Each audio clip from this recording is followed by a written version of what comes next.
시편 143편 1절에서 마지막 절까지 우리 같이 읽겠습니다. 여호와여, 내 기도를 들으시며 내 간구에 귀를 기울이시고 주의 진실과 의로 내게 응답하소서. 주의 종에게 심판을 행하지 마소서. 주의 눈앞에는 의로운 인생이 하나도 없나이다. 원수가 내 영혼을 핍박하며 내 생명을 땅에 엎어서 나로 죽은 지 오랜 자같이 나를 암흑 속에 두었나이다. 그러므로 내 심령이 속에서 상하며 내 마음이 내 속에서 참담하니이다. 내가 옛날을 기억하고 주의 모든 행하신 것을 읊조리며 주의 손이 행하는 일을 생각하고 주를 향하여 손을 펴고 내 영혼이 마른 땅같이 주를 사모하나이다. 여호와여, 속히 내게 응답하소서. 내 영혼이 피곤하니이다. 주의 얼굴을 내게서 숨기지 마소서. 내가 무덤에 내려가는 자 같을까 두려워하나이다. 아침에 나로 하여금 주의 인자한 말씀을 듣게 하소서. 내가 주를 의뢰함이니이다. 내가 다닐 길을 알게 하소서. 내가 내 영혼을 주께 드림이니이다. 여호와여, 나를 내 원수들에게서 건지소서. 내가 주께 피하여 숨었나이다. 주는 나의 하나님이시니 나를 가르쳐 주의 뜻을 행하게 하소서. 주의 영은 선하시니 나를 공평한 땅에 인도하소서. 여호와여, 주의 이름을 위하여 나를 살리시고 주의 의로 내 영혼을 환난에서 끌어내소서. 주의 인자하심으로 나의 원수들을 끊으시고 내 영혼을 괴롭게 하는 자를 다 멸하소서. 나는 주의 종이니이다. 아멘. 예, 오늘은 나를 환난에서 건지소서라고 하는 제목으로 잠시 말씀을 생각해 보겠습니다. 이 시편 143편은 크나큰 어려움 가운데 처한 성도들이 부르는 시입니다.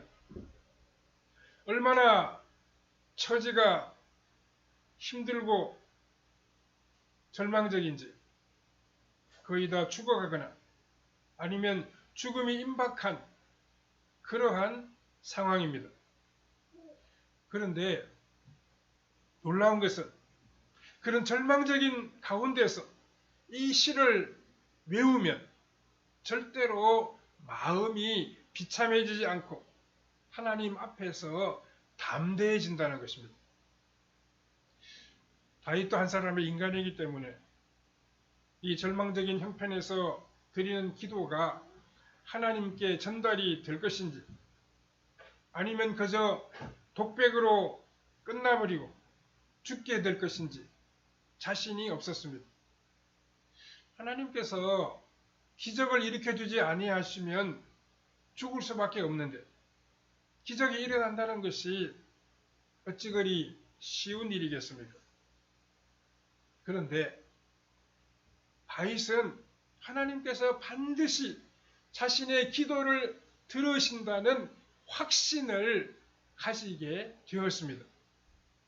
그것은 다름이 아니라 자신이 바로 하나님의 종이라고 하는 사실 때문입니다. 여기서 종이라고 하는 것이 무엇입니까? 내가 나의 것이 아니고 주인의 것임을 뜻하는 것입니다. 나는 주인의 것입니다. 나의 삶의 모든 것이 다 주인의 것입니다. 그런데 어느 주인이 자신의 것을 다른 사람에게 빼앗기게 되고 다 망하게 되었는데 가만히 보고만 있겠습니까? 반드시 자신의 것을 잘 챙겨서 보존하려고 할 것입니다. 그것은 모든 주인들의 마음입니다. 하나님은 자신의 종들을 사랑하시고 돌보아 주시며 지켜주십니다. 다윗은 이 사실을 온전히 믿었습니다. 우리는 오늘의 본문에서 자기 백성들을 사랑하시고 환난에서 건져주시는 이 은혜로우신 하나님을 만날 수 있어야 할 것입니다. 첫 번째로 다윗은 절망 중에 하나님을 의지했습니다.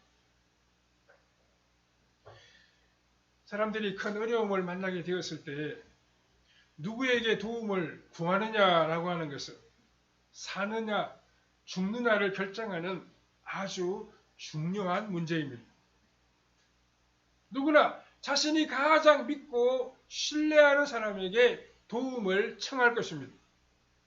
부모님이라든지 친구라든지 절대로 자신의 요청을 거절하지 않을 사람에게 도움을 요청하게 될 것입니다. 다윗은 하나님을 향하여 도움을 요청했습니다. 1절에 보면 여호와여 내 기도를 들으시며 내 간구에 귀를 기울이시고 주의 진실과 의로 내게 응답하소서라고 했습니다. 사람이 가장 큰 어려움에 빠졌을 때 하나님께 도움을 구한다는 것은 어떤 의미이겠습니까? 이 어려움을 해결할 만한 사람이 자기 주변에 없거나 아니면 실제로 하나님의 능력이 나타날 것임을 분명히 믿는 사람들이 하나님께 도움을 요청하게 될 것입니다. 사실 성도들이 어려움 가운데에서 하나님을 의지하는 것은 자신이 처한 어려움이 사람의 힘으로는 해결될 수 없다고 생각하기 때문입니다. 세상 사람들이 하나님의 백성들을 도우려고 하다가 발견하게 되는 것이 바로 이런 점입니다. 즉, 하나님의 백성들의 어려움은 사람의 힘으로는 도울 수가 없더라는 것입니다. 인간적인 신분으로 성도들을 도우려고 했던 사람들이 막상 뚜껑을 열어본 후에는 완전히 절망을 하고 두 손 두 발을 다 들고 달아나 버립니다. 그 어려움은 하나님이 주시는 연단이기 때문에 사람의 힘으로는 해결이 되지 않습니다. 이것을 겪어본 성도는 나의 문제는 사람의 힘으로는 도울 수 있는 성질의 것이 아니구나 하고 깨닫고 전적으로 하나님을 향하여 도움을 요청하게 되는 것입니다. 그러면 하나님을 기다린다는 것은 무슨 의미이겠습니까? 이것은 놀랍게도 모든 처분을 다 하나님께 맡기고 아무것도 하지 않는 것입니다. 사람들은 이것을 도무지 이해할 수 없습니다. 그런데 하나님만 믿고 기다렸는데 하나님께서 도와주시지 아니하면 어떻게 되는 것입니까? 가만히 앉아서 그대로 망하는 것입니다. 절망 가운데에서 하나님을 의지하는 것은 가장 큰 모험입니다. 그리고 어차피 다른 방법으로는 안 된다는 결론을 내리게 되었기 때문에 그렇게 하는 것입니다. 사사기에 보면 기드온이 미디안 족속과 전쟁을 하는 장면이 기록되어 있습니다. 이때 싸우려고 나온 이스라엘 백성들이 약 3만 명이었습니다. 그런데 기드온은 이들을 다 돌려보내고 마지막에 300명만 남겨놓았습니다. 기드온이 3만 명을 돌려보내라고 하신 하나님의 명령에 순종한 이유가 그 무엇이겠습니까? 이때 미디안 족속의 군대는 15만 명이나 되었습니다. 15만 명하고 싸우는데 3만 명이나 3천 명이나 300명이나 별 차이가 없는 것입니다. 결국 자신들의 힘으로는 안 된다는 것을 이 기드온이 알았다는 말씀입니다. 그러니까 하나님께 한번 모험을 걸고 한번 하나님을 온전히 믿어보자, 이렇게 기드온이 생각한 것입니다. 그리고 오늘 본문의 다윗은 위기 가운데에서 이렇게 기도합니다. 여호와여 내 기도를 들으시고 내 간구에 응답하소서, 이렇게 말했습니다. 이것은 자신이 기도하는 대상을 분명히 하는 것입니다. 그냥 심심하니까 뭐 기도를 한번 해보자, 뭐 그런 것이 전혀 아니었습니다. 다윗은 하나님께서 들으실 것을 믿고 기도하는 것입니다. 하나님이 기도를 들으시지 않는다면 이 기도를 드릴 필요가 없다는 것입니다. 그리고 다른 데 호소하지 않고 하나님의 진실과 의에 호소하고 있습니다. 하나님은 절대적으로 진실하신 분이십니다. 그래서 주님의 이름으로 드리는 기도를 하나님은 반드시 들어주십니다. 사람들은 때로 자기 앞으로 온 편지나 전화를 받지 않을 때도 있습니다. 그러나 하나님은 주님의 이름으로 드리는 기도를 반드시 받으십니다. 반드시 들어주십니다. 그리고 하나님은 절대적으로 의로우신 분이십니다. 그래서 의인의 고난에 대하여 책임을 져 주신다는 말씀입니다. 두 번째로 하나님 앞에서 어려운 점이 있습니다. 성도가 하나님 앞에서 기도를 드릴 때 그의 믿음을 빼앗아가는 것들이 있습니다. 첫째는 하나님께서 과연 이 죄인의 기도를 들으시겠는가라고 하는 마음입니다. 2절에 보면 주의 종에게 심판을 행하지 마소서. 주의 눈앞에는 의로운 인생이 하나도 없나이다 라고 했습니다. 성도들이 악한 자에게 생명의 위협을 당하는 것은 분명히 옳은 일이 아닙니다. 왜냐하면 성도들이 부족한 점이 많다 한들 그래도 악한 자들보다는 수십 배 더 의롭기 때문입니다. 그런데 성도들이 하나님 앞에 서게 되었을 때 어떤 생각이 듭니까? 이 한 가지 일만 생각하면 분명히 어렵지만 지금까지 살아온 내 인생을 다 돌이켜보면 하나님 앞에서 너무나도 불의한 것이 많이 생각납니다. 그 모든 불의를 어떻게 해야 합니까? 그때 성도는 이렇게 기도합니다. 하나님, 이 모든 불의는 다 생각하지 마시고 이번 한 가지 문제만 가지고 나를 좀 건져 주십시오. 이번 한 가지 문제만 가지고 나를 좀 살려 주십시오. 이렇게 기도합니다. 이번 기회에 과거의 모든 불의를 다 끄집어내어서 악한 자의 손에 심판받게 하지 마시고 해결해 달라고 요청하는 것입니다.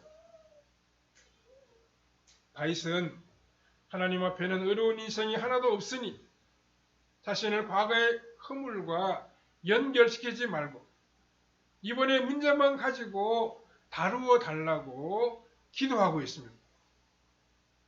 우리는 우리의 과거의 죄를 다 책임질 수가 없습니다. 과거의 죄들을 모두 믿음으로 이겨야 합니다. 그래서 악한 마귀가 우리의 과거의 죄들을 들추어내어 우리를 침체시키지 못하도록 우리의 믿음이 담대하게 서야 합니다. 둘째, 연단의 기간이 오래되어서 힘을 낼 수 없는 것입니다. 3절에 보면 원수가 내 영혼을 핍박하며 내 생명을 땅에 엎어서 나로 죽은 지 오랜 자같이 나를 암흑 속에 두었나이다 라고 했습니다. 여기서 죽은 지 오랜 자가 무슨 뜻이겠습니까? 사람이 죽은 지 얼마 되지 않으면 그를 기억하는 사람이 있을 것입니다. 그런데 죽은 지 오래되면 그가 아주 유명한 사람이 아니면 그 사람을 기억하는 사람이 별로 없습니다. 즉, 다윗은 지금 아무도 기억하는 사람이 없을 정도로 너무나도 비참하게 되었다는 것입니다. 악한 자가 다윗을 완전히 땅바닥에 기게 만들었기 때문에 다시 일어설 용기를 잃어버렸습니다. 그런데 원수가 우리를 밟은 것 같지만 실제로는 하나님께서 우리의 교만을 고치기 위하여 고난으로 연단하시고자 밟으시는 것입니다. 그런데 너무 두려워할 이유가 없습니다. 왜냐하면 하나님께서 상상할 수 없는 방법으로 다시 회복시켜 주실 것이기 때문입니다. 그 대신 이번에는 덤벙대지 말고 기초부터 철저하게 할 필요가 있습니다. 여러분, 이상하게 굉장히 빨리 일이 형통하게 이루어지는 것을 볼 수 있습니다. 셋째, 육체적으로만 힘든 것이 아니라 마음에 상처를 입은 것입니다. 사절에 보면 그러므로 내 심령이 속에서 상하면 내 마음이 내 속에서 참담하나이다 라고 했습니다. 다윗은 자기 자신을 참으로 잘 알고 있습니다. 다윗은 자신의 문제가 단순히 악한 자의 압제에만 있는 것이 아니라는 것을 알고 있습니다. 그는 지금 악한 자에게 받은 마음의 상처가 있어서 그 사람이 도저히 용서가 되지 않는 것입니다. 머리로는 용서해야 한다는 것을 잘 알고 있는데 도저히 인간적으로 그 사람이 용서가 되지 않는 것입니다. 그러면 어떻게 됩니까? 하나님의 백성들이 원수를 용서하지 아니하면 미래를 향하여 나아갈 수가 없습니다. 앞으로 나아갈 수가 없습니다. 왜냐하면 복수하려고 하는 마음이 늘 그의 발목을 잡아당기기 때문입니다. 그래서 자신이 사람을 아직 미워하고 있으며 늘 그 사람을 미워하고 있다는 것을 깨닫는 것이 중요합니다. 우리의 상대는 악한 자가 아닙니다. 우리를 괴롭히는 그 사람이 아닙니다. 그 사람은 단지 하수인으로 사탄에게 이용되고 있을 뿐입니다. 그래서 우리를 미워하는 사람은 우리가 같이 미워할 필요가 없다는 것입니다. 우리가 그 사람을 불쌍히 여기고 용서하는 마음을 가지고 나아가야 합니다. 그래야 우리가 밝은 미래로 전진해 갈 수가 있습니다. 세 번째로 다윗은 하나님께 대하여 소망을 가졌습니다. 다윗은 어려움 가운데에서 하나님을 바라볼 뿐만 아니라 하나님 안에 삶의 뿌리를 내렸습니다. 그 첫째가 과거에 하나님이 주신 은혜를 생각하는 것입니다. 5절에 보면 내가 옛날을 기억하고 주의 모든 행하신 것을 읊조리며 주의 행하신 일을 생각하고 라고 말씀하고 있습니다. 우리가 어려운 위기 가운데에서 하나님께서 지난날 베풀어 주신 은혜를 생각한다는 것은 영원히 오아시스처럼 우리를 풍성하게 합니다. 하나님 주신 은혜는 매우 소중하고 풍성하기 때문에 기억만 해도 그렇게 즐겁고 행복할 수가 없습니다. 사람이 위기 가운데에서 행복할 수 있다는 것은 자신감을 다시 찾은 것입니다.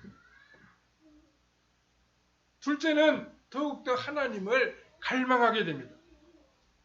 6절을 보십시오. 주를 향하여 손을 펴고 내 영혼이 마른 땅같이 주를 사모하나이다 라고 했습니다.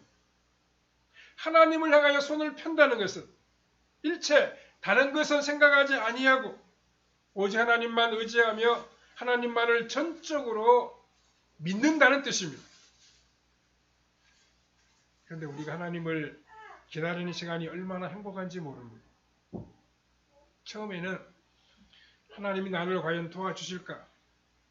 혹시 나를 버리지 않을까 하고 불안한 마음이 있었는데 믿음의 기도를 드린 다음에는 하나님께서 과연 어떤 방법으로 나를 도우실까? 그리고 하나님의 도움이 나타났을 때 얼마나 적들이 당황해 할 것이며 얼마나 많은 사람들이 하나님을 다시 한번 깨닫게 될 것인가 하는 것을 기대하게 되는 것입니다. 또 6절에 보면 마른 땅같이 주를 사모하나이다 라고 했습니다. 마른 땅이 얼마나 비를 기다리겠습니까? 비가 오지 아니하면 땅이 여기저기 갈라져서 모든 것이 다 죽을 수밖에 없습니다. 그것은 다른 어느 누구보다 하나님이 가장 잘 아실 것입니다. 그래서 하나님께서는 성도들이 메마르면 메마를수록 더 풍성한 은혜를 부어주셔서 그 가물었던 것이 기억도 나지 않게 만드십니다. 셋째, 하나님께서 구체적인 길을 제시해 주시도록 기도를 드립니다. 7절과 8절에 보면 여호와여 속히 내게 응답하소서. 내 영혼이 피곤하니이다. 주의 얼굴을 내게서 숨기지 마소서. 내가 무덤에 내려가는 자 같을까 두려워하나이다. 아침에 나로 하여금 주의 인자한 말씀을 듣게 하소서. 내가 주를 의뢰함이니이다. 내가 다닐 길을 알게 하소서. 내가 내 영혼을 주께 드림이니이다 라고 했습니다. 다윗은 자신의 인내심이 거의 바닥이 나고 있다는 것을 고백하고 있습니다. 지금까지는 어떻게 이렇게 견뎌왔지만은 시간이 더 지체되면 자신은 더 이상 견딜 수 없다는 것을 말씀드리고 있습니다. 우리에게는 다 믿음의 용량이 있습니다. 그런데 대개 하나님의 응답은 우리의 믿음이 다 바닥이 난 다음에 올 때가 있습니다. 그래서 믿음이 다 바닥이 나고 인내심이 한계에 도달했는데 너무 하나님의 응답이 늦으면 우리는 파멸할 수밖에 없습니다. 그런데 하나님은 분명히 너무 늦지 않게 응답해 주십니다. 그러나 우리가 그렇게 오래 기다릴 수 없다는 것이 문제입니다. 그럴 때에는 기다리는 것을 좀 바꾸어야 합니다. 우리의 문제를 너무 조급하게 기도를 드리면 견디기가 어렵습니다. 그리고 다윗이 가장 원하는 것은 아침에 하나님의 인자하신 말씀을 듣는 것입니다. 아침이 된다는 것은 어제의 모든 것은 다 덮어놓고 새로운 출발을 한다는 의미가 있습니다. 어제 저녁에는 두려워하고 많이 걱정했는데 아침에 하나님께서 인자하신 말씀으로 찾아오실 때 과거의 모든 두려움은 다 잊어버리고 새로운 출발을 할 수가 있습니다. 사람이 과거의 실패와 두려움을 잊을 수 있다는 것이 참 중요합니다. 그렇게 하려면 어떻게 해야 합니까? 오직 인자하신 하나님의 말씀을 듣는 길뿐입니다. 다윗은 하나님께 위기에서 건져달라고 말씀드리면서 그 이유를 몇 가지로 제시하고 있습니다.